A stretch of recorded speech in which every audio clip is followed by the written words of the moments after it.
Pemirsa, ratusan rumah warga di Kabupaten Jombang, Jawa Timur terendam banjir. Banjir akibat air sungai Gunting meluap karena tingginya intensitas hujan.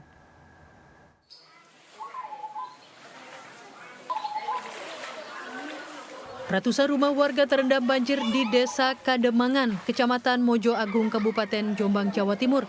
Banjir terjadi akibat luapan air dari sungai Gunting yang berada di sekitar Desa Kademangan. Ketinggian banjir bervariasi mulai dari 50 cm hingga 1,5 meter. Akibat banjir, sebagian warga mengungsi, namun sebagian lainnya memilih bertahan di rumah mereka. Sejak sore sampai malam tidak berhenti, akhirnya sungainya meluap dari sungai Gunting sama Pancir. Airnya meluap ke pemukiman? Iya. Bu, untuk ketinggian air di dalam rumah sama di luar berapa? 70-80, kalau luar ya sekitaran 2 lebih. 2 meter lebih. Ini memang sering terjadi banjir Ya, Ibu? sudah langganan. Hampir banjir. Banjir setiap musim penghujan. Banjir terus? Banjir. Menurut warga, banjir perlahan sudah mulai surut dan warga yang mengungsi sudah berani kembali ke rumah. Warga berharap pemerintah Kabupaten Jombang serius menangani penyebab banjir yang rutin merendam permukiman warga mereka agar tidak terus terulang. Dari Jombang, Jawa Timur, Muhtar Bagus melaporkan. Pemirsa, eksekusi gudang di Surabaya Rabu siang berakhir ricuh. Massa yang menghadang jalannya eksekusi terlibat saling dorong dengan polisi. Eksekusi yang dilakukan Pengadilan Negeri Surabaya berhasil dilaksanakan setelah polisi membubarkan massa dan membongkar barikade truk yang diparkir di depan lokasi eksekusi.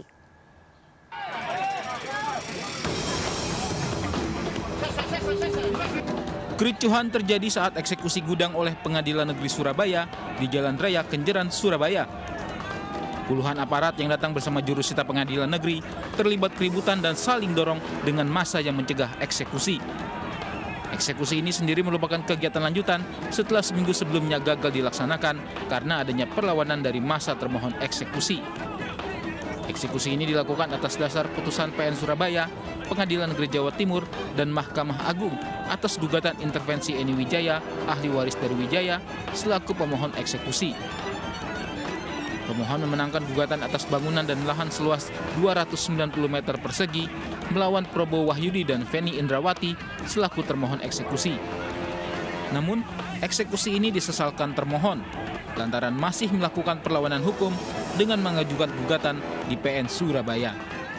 Semua perkara ini sudah selesai diperiksa, pembuktian di pengadilan negeri, di tingkat banding, tingkat kasasi, semua menyatakan bahwa memang tanah ini adalah sah milik dari Wijaya, yaitu orang tua dari klien kami. Gugatan perlawanan maka eksekusi bisa gugatan perlawanan ini adalah gugatan pihak ketiga. Tidaklah pihak. Tapi kenapa pengadilan begitu ngotot untuk supaya masalah ini tetap dilaksanakan? Eksekusi akhirnya berhasil dilaksanakan setelah polisi membubarkan massa dan membongkar barikade truk yang diparkir massa di depan lokasi eksekusi. Dari Surabaya, Jawa Timur, Yuda Prawira melaporkan. Pemirsa, Satres Narkoba Polres Metro Jakarta Barat mengungkap jaringan narkotika internasional Malaysia Jakarta. Selain mengamankan 7 tersangka, polisi juga menyita barang bukti 110 kg sabu senilai 198 miliar rupiah.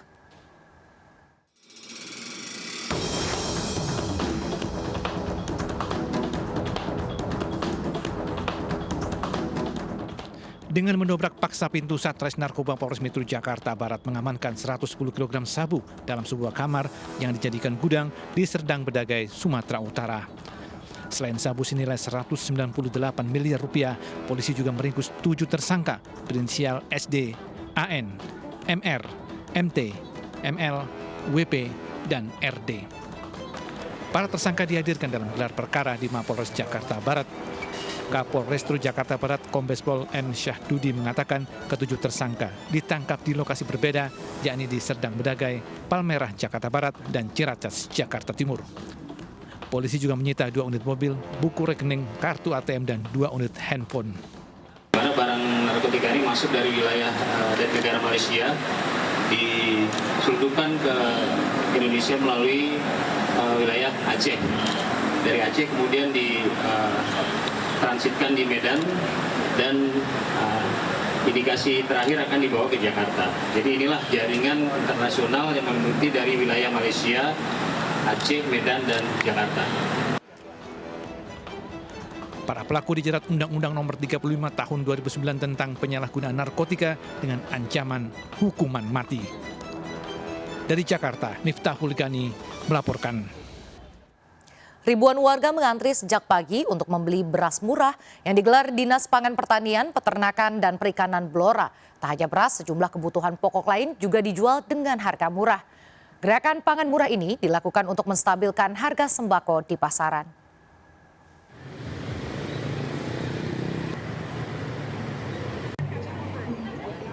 Sejak pagi, ribuan warga Blora mengantri hingga tepi Jalan Raya Blora Cepu untuk membeli beras murah yang digelar Dinas Pangan Pertanian, Peternakan, dan Perikanan Blora. Warga rela mengantri sejak pagi di kawasan Blok T Blora untuk mendapatkan beras murah dari Bulog seharga Rp51.000 per 5 kg. Warga memanfaatkan gerakan pangan murah ini juga untuk kebutuhan sembako selama Ramadan. Antri beras, Mas, beras murah. Tadi datang jam berapa ini? Datang tadi jam 7:30 kurang 15 menit. Sudah ngantri.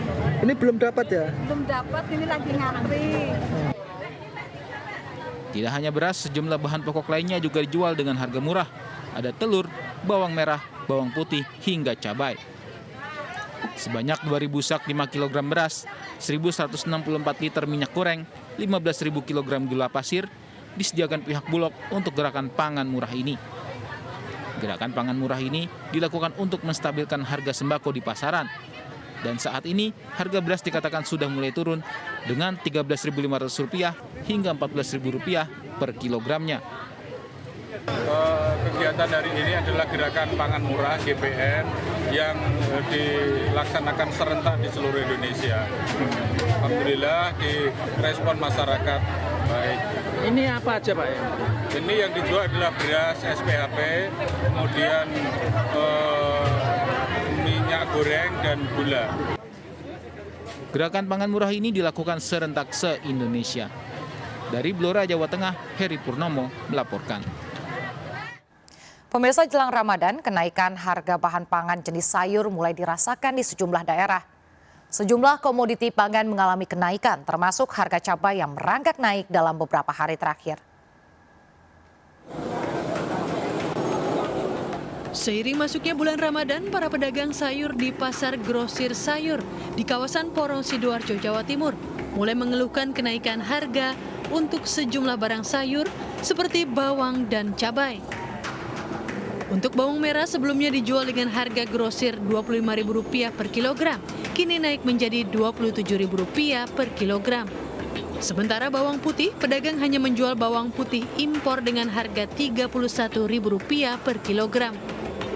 Untuk harga cabai rawit atau cabai merah kecil yang sebelumnya dijual dengan harga grosir Rp43.000 per kilogram, saat ini dijual dengan harga Rp50.000 per kilogram. Pedagang memprediksi harga cabai akan terus naik. Kemarin 43, 45 paling tinggi, sekarang 50. Menjelang Ramadan ini akan ada kenaikan lagi atau bagaimana Pak? Ya biasanya ada kenaikan, bisa mencapai 55 lebih nantinya. Terjadinya kenaikan harga di tingkat pedagang grosir ini dimungkinkan akan berimbas pada kenaikan harga barang di tingkat pedagang pengecer yang ada di sejumlah pasar tradisional. Sementara itu di Pasar Pringgan dan Pasar Petisa Kota Medan, harga cabai juga terus naik. Harga cabai merah yang sebelumnya berkisar Rp40.000 kini naik menjadi Rp54.000 per kilonya. Kenaikan ini terjadi karena biaya pengiriman yang terus melonjak naik akibat besarnya biaya operasional. Harga bawang merah dari Rp28.000 kini naik menjadi Rp34.000 per kilogramnya. Sejumlah harga ini diprediksi akan terus naik hingga awal masuknya bulan Ramadan. Dari Medan, Sumatera Utara dan Sidoarjo, Jawa Timur, Ahmad Ridwan Nasution dan Pramono Putra melaporkan.